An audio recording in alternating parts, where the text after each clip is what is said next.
티맵프 같은 경우는 최대 2달까지 자기네 손에 쥐고 있게 돼요. 이 구조는 팀원, 위메프랑 네이버, 쿠팡 똑같거든요. 네이버, 쿠팡은 괜찮나? 네, 안녕하세요. 머니머니의 김태성입니다. 오늘 준비한 얘기는 티맵프 사태로 지금 사실은 온라인 쇼핑몰을 그럼 도대체 어디를 써야 되냐 이 걱정을 하시는 분들이 많을 것 같은데요. 온라인 쇼핑몰 시장의 구조가 어떻게 돼 있고, 그러면 이 구조 하에서 어떤 회사를 선택하시는 게 여러분들이 갈아타시는데 조금 더 안전할 수 있겠냐. 여기 더불어서 이제 티맵프 사태를 보면 저도 준비를 하다가 좀 굉장히 좀 속으로 열을 많이 받았는데, 어찌 보면 막장 드라마 수준까지 가는 걸 보실 수가 있습니다. 그래서 도대체 이 사람들이 어떤 의도를 가지고 왜 그런 짓을 했는지 이 부분에 대해 설명을 좀 드리겠습니다.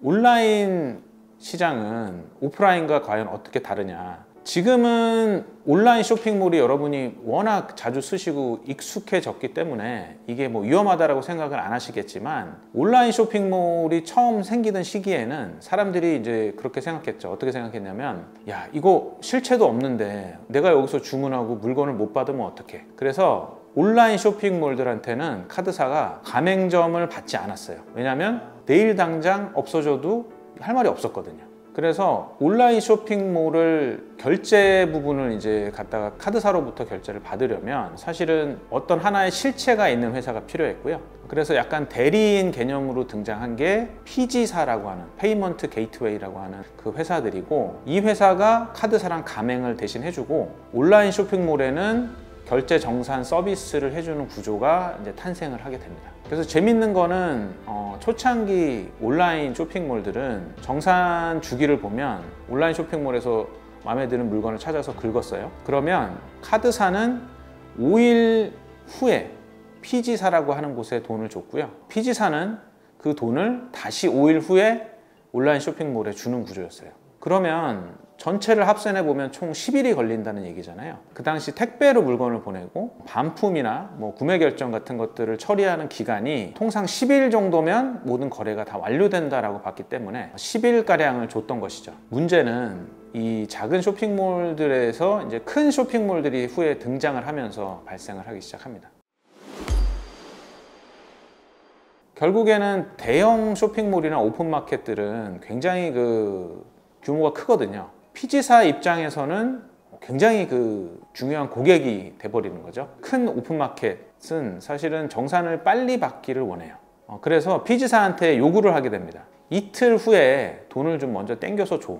PG사는 안 들어줄 수가 없으니까 자기 돈으로 카드사에서 정산을 받기도 전에 이틀 만에 자기네 돈으로 먼저 대형 쇼핑몰들한테 돈을 이제 주게 되는 거죠. 자, 그러면 PG사는 카드사로부터 돈을 언제 받냐? 예전하고 똑같이 5일 후에 받는 거예요. 그러면 전체 구조가 PG사가 이틀 만에 먼저 돈을 주고 그 준 돈을 3일 후에 정산을 받는 구조. 그래서 총 5일 정도의 카드사에서 돈이 나와서 쇼핑몰까지 도달하는 구조가 탄생을 하게 됩니다. 여기까지는 사실 뭐 문제가 없어요. 문제는 그 돈을 받아서 바로 줬냐? 바로 주지 않습니다. 이번에 문제가 된 티맵프 같은 경우는 거의 한 최대 2달까지 자기네가 그 돈을 안 주고 자기네 손에 쥐고 있게 돼요. 그리고 다른 쇼핑몰들도 보면 통상 빠른 데는 일주일, 좀 느린 데는 뭐 한 달 정도 걸쳐서 돈을 주게 됩니다. 2달이면 이자 수익이 상당하거든요. 왜냐하면 거래 정산해 줘야 되는 거래 금액, 그러니까 줘야 되는 돈의 금액이 워낙 크니까 이거를 이 2달 동안 은행에 넣어놓으면 이자 이익을 볼 수가 있는 거죠. 그런데 문제는 이 돈에 티맵프 같은 경우는 이제 손을 대기 시작한 거죠. 결제를 해야 될 돈을 다른 데 쓰기 시작을 했다는 게 이제 문제가 되기 시작한 겁니다. 티맵프 같은 데는 이제 문제가 추정컨대 해외에 있는 회사를 인수하는 데까지 지금 쓴 걸로 추정을 하고 있고, 그거는 이제 검찰들의 수사 결과가 나오면 이제 알 수 있겠죠. 이 구조는 사실은 팀원, 위메프랑 네이버, 쿠팡 똑같거든요. 그러면 저희가 이제 다음 질문은 뭐냐면, 네이버, 쿠팡은 괜찮나? 네이버와 쿠팡은 티맵프랑 비교해 봤을 때 뭐 굉장히 좀 결제하는 날짜도 빨리 해주고 좀 투명한 편이라고 저희는 보고 있고요. 네이버 같은 경우는 구매자가 구매 결정을 누르면 바로 다음 날 자기들이 갖고 있는 대금을 판매자한테 지급을 해줍니다. 쿠팡 같은 경우는 일주일과 한 달 사이에 판매자가 선택하게 합니다. 그러니까 판매자가 나 일주일 후에 받을 거야 라고 하면 일주일에 받을 수 있고요. 나 한 달 후에 받을 거야 라고 하면 한 달 후에 받을 수 있습니다. 그래서 리스크가 작다는 게 첫 번째 특징이고요. 두 번째는 회사가 그러면 뭔가 문제가 생겼을 때 자기네 돈으로 그 문제가 생긴 걸 메꿀 수 있냐, 이게 또 중요하거든요. 저희가 이제 회사가 가진 돈, 이거를 자본이라고 부르고요. 자본이 예를 들어서 네이버, 쿠팡 이런 데들은 굉장히 탄탄합니다. 그러니까 네이버는 작년 연말 기준으로 자본만 24조 원, 그리고 쿠팡이 미국에 상장돼 있는데 자료를 보면 이제 40억 달러, 5조 원이 넘는 금액이고요. 반면에 이제 티몬이 문제가 있을 수밖에 없는 게 23년도에는 자본이 얼마인지 제출 안 했어요. 이게 뭐 상장된 회사가 아니라서 그 전년도를 다시 보면 재작년이죠. 자본이 마이너스 6,300억 원이 넘어요. 자, 그러면 다른 회사 위메프는 어떠냐? 23년도에 마이너스 2,400억 원이에요. 그 두 회사를 합치면 마이너스 9천억 원에 해당하는 자본. 그러니까 이게 자본이 이미 잠식이 일어났다고 저희가 표현하거든요. 돈이 없었던 거죠. 그러니까 사실 결국에는 판매자들한테 줄 돈을 중간에서 가로채서 썼던 거라고 볼 수가 있습니다. 지금 그 피해를 보는 측을 좀 구분을 해보자면 이제 두 가지로 나뉘는데요. 첫 번째는 이제 판매자, 두 번째는 아까 말씀드린 피지사. 피지사는 사실은 본질적으로 이런 거래의 문제가 온라인에서 발생했을 때 책임을 지도록 만들어진 회사예요. 그래서 손실을 좀 어느 정도 보게 돼 있다. 조금 더 자세히 말씀을 드리면 예를 들어서 우리 구독자분들이 구매를 했는데 내가 물건을 받았어요. 물건을 받으면 구매자분들은 손해볼 게 없죠. 내가 주문한 거 받았으니까. 그러면 판매자는 물건을 보냈잖아요. 그러면 카드사를 통해서 온 돈이 흘러서 판매자한테 도달을 해야 되는데 지금 중간에서 이걸 돈을 가로챘단 말이죠. 만약에 구매자가 물건을 받았다라고 하면 판매자가 손실을 보는 게 첫 번째. 구매자가 물건을 못 받았다라고 하면 물건을 못 받았으면 판매자는 물건 안 보냈잖아요. 그러니까 뭐 손해 볼 게 없죠. 자, 근데 문제는 뭐예요? 구매자가 물건을 못 받았으니까 카드사에 전화를 해요. 나 물건 못 받았으니까 취소해 주세요 라고 하면 카드사 당연히 그냥 취소해.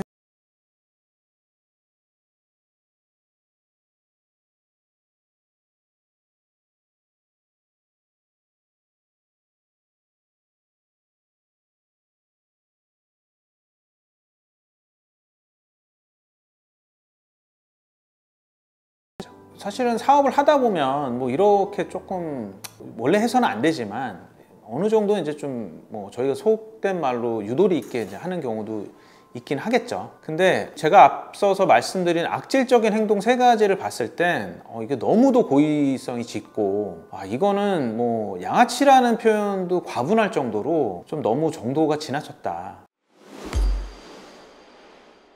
그게 총 세 가지 방향으로 이제 행동이 일어나게 되는데요. 첫 번째는 이제 여행사들을 대상으로 장난친 거.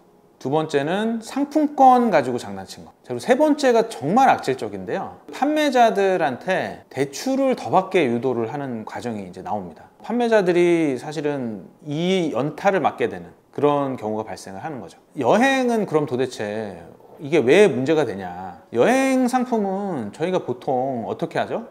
미리 뭐 길게는 진짜 6개월, 뭐 1년 전에 하시는 분들도 있고 아무리 늦어도 2, 3개월 전에는 예약을 하잖아요. 자, 근데 문제는 구매 확정은 언제 이루어지냐면 구매자가 여행을 출발하는 날 구매 확정 버튼을 누른 거랑 똑같아요. 구매자가 구매하고서 나중에 돈을 받는 데까지는 한 4에서 5개월이 걸리는 거예요. 그러면 기간이 일단 길죠. 그리고 여행 상품 특징이 뭐죠? 금액이 엄청 높아요. 의도적으로 이쪽에 거래를 많이 일으켰다는 거죠. 6월 달에 대규모 할인 행사를 해서 여행 상품을 굉장히 많이 팔았다는 거예요. 근데 사태가 언제 터졌냐? 7월 초부터 문제가 발생하기 시작하거든요. 그러니까 이거는 사실은 여행업을 진짜 거의 고사시키는 임팩트를 줄 수 있는 거고요. 여행업 하는 사람들은 예를 들어서 구매자가 취소를 했어요.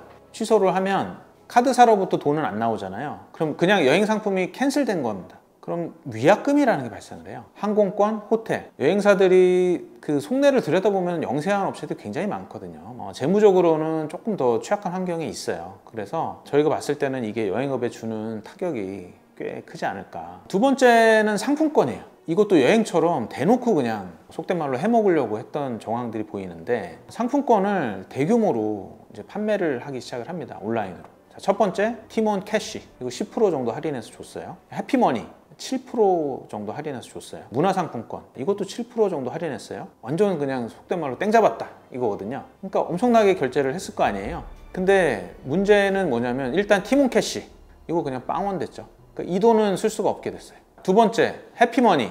해피머니가 여기서 정산한 돈을 못 받았잖아요. 지금부터 서비스할 수 없다를 선언해 버렸어요. 다른 그 결제 관련 회사들이 우리 해피머니 안 받아 라고 한 거죠. 팀F에서 산 해피머니만 못 쓰냐? 그게 아니에요. 그냥 지금 해피머니를 갖고 있는 모든 사람들이 다 못 쓰게 된 거예요. 좀 제가 안타까운 게 뭐냐면, 해피머니는 대부분 청소년 그리고 젊은 청년층이 많이 써요. 이 사람들이 지금 손해를 보게 생긴 거죠. 알바해서 간간히 진짜 이렇게 버티고 있는 친구들 꽤 많은데 그 돈 아껴보려고 한 거잖아요, 사실. 그러니까 그런 친구들한테 타격을 주니까 이게 정말 얼마나 악질이에요. 이제 말씀드릴 마지막 세 번째가 정말 이거는 여기서 막장 드라마가 펼쳐지는데요. 팀원이 팀원 월드라고 하는 거를 런칭을 해요. 팀원 월드는 뭘 하는 거냐? 지금까지 팀F를 보유하고 있는 회사가 어디냐면 Q10이라고 하는 회사입니다. 이 회사의 수장인 이제 구회장이 문제를 계속 일으켰던 거고요. Q10이 사업 모델 중에 하나가 해외 직구 사업이에요. 근데 해외 직구를 하려면 국내에서 다양한 채널을 통해서 이 해외 물건을 구매를 해줘야 되니까 팀원에도 Q10 전용 팀원 월드라고 하는 걸 개설을 해요. 팀원에 있는 판매자들을 팀원 월드로 옮겨가도록 이제 계속 권유를 합니다. 근데 가겠어요?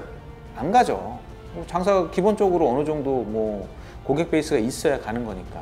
그래서 이 사람들이 무슨 짓을 하냐면, SC은행이 여기서 이제 등장을 합니다. SC은행이 고의성이 있었다 없었다는 지금 판단할 수는 없지만, 결과적으로 벌어진 사건을 보면 지금 판매자들은 돈이 위메프 같은 데 묶이면 2달이 묶이잖아요. 돈이 묶이면 장사를 할 수가 없잖아요. 그래서 이 사람들이 그걸 가지고 은행에 갑니다. 내가 위메프에 100만 원 받을 돈이 있어요 라고 얘기하고, 그러면 그 100만 원을 담보로 돈을 좀 빌려주세요 이렇게 얘기를 합니다. 그럼 돈을 빌려줘요. 이렇게 해서 이제 대출을 내줬는데, 지금 SC은행이 들어오면서 팀원 월드로 옮겨가라고 하면서 이제 무슨 얘기를 하냐면, 팀원에서 팀원 월드로 옮기면 지금 받는 대출보다 3배 더 받을 수 있게 해줄게. 3배를 더 받으면 자금을 더 빨리 쓸 수가 있잖아요. 그러니까 이 사람들은 돈을 빨리 받으면 물건을 또 더 빨리 사고, 그래서 거래를 더 일으킬 수 있으니까 그 3배를 받으러 옮긴 사람들이 꽤 돼요. 문제는 이 채권, 담보로 했던 채권이 돈을 안 줄 거였잖아요. 근데 도대체 어떻게 3배를 받으라고 권하고 SC은행까지, 그러니까 금융권까지 끌어들여서 이걸 할 수 있는지. 그러면 지금 그 당시 3배의 대출을 받았던 사람들은 이자를 3배로 내고 있는 거예요. 돈은 한 푼도 못 받는 거죠. 그러면 이건 마치 건물을 담보로 돈을 빌렸는데 건물이 갑자기 천재지변 무너져 버린 거예요. 건물 가치가 빵이 된 거죠. 똑같은 거거든요. 그러면 원칙대로 하면 은행은 이걸 바로 회수하려고 해요. 그래서 지금 뭐 정부 쪽에서 대책을 좀 마련해 주자고 한 게 탕감, 이게 아니라 만기를 좀 연장해 줘라. 굉장히 좀 서글픈 거죠. 그래서 SC은행이 어제자로 3배 늘려준 부분에 대해서는 3개월 연장해 주겠다. 그 3개월에 대해서는 뭐 이자 비용 받지 않겠다라고 얘기를 했는데, 당장 3개월은 벌었죠. 근데 3개월 후에 이 모든 사태가 다 잠잠해지고 나면 이 사람들한테 어떻게 할지, 이게 진짜 뭐 하는 짓이에요. 사실 이번 사태는 중국의 알리, 그다음에 테무가 들어오면서 거래가 금액이 줄어들었던 거죠. 그러니까 이제 상품권 팔고, 안 되니까 이제 큰 게 뭐지? 여행 상품 팔게 된 거고, 뭐 저는 이렇게 됐을 거라고 봐요. 그래서 아무래도 큰 규모의 비상장사나 뭐 상장사 대표님들은 가급적이면 본인들의 과오가 종업원들한테 미치는 영향이 너무 크거든요. 가족들까지 생각을 하면 사실은 이거는 정말 좀 판단을 잘 하셔야 됩니다. 유혹에 흔들리지 않으시는 모습으로 회사를 경영하시는 게 결국에는 옳다. 그리고 사실 많은 분들이 그렇게 하고 계시고요. 지금의 투자자분들 워낙 그 교육이 잘 돼 있으시고, 그래서 제가 뭐 이렇게 딱히 드릴 말씀은 없지만 그 재무제표를 꼭 좀 확인을 하셔라. 최근에 2, 3년간의 그 주식시장의 트렌드를 보면 펀더멘트를 분석해서 하시는 경우보다는 그냥 시장의 테마, 산업 테마나 이런 것들을 찾아서 그냥 단타를 치시는 성향이 굉장히 강하거든요. 기본도 좀 체크를 하시면 조금 더 안정적인 투자가 될 수 있다. 김태성의 머니머니 시청해 주셔서 감사드리고요. 앞으로도 저희가 이 방송을 통해서 투자 받으실 분들이나 혹은 투자를 하실 분들을 대상으로 저희가 좀 짚어드리면 좋을 포인트들이나 좀 도움되는 내용들을 좀 고민을 해서 전달을 해드리도록 하겠습니다. 구독과 좋아요 부탁드리겠습니다.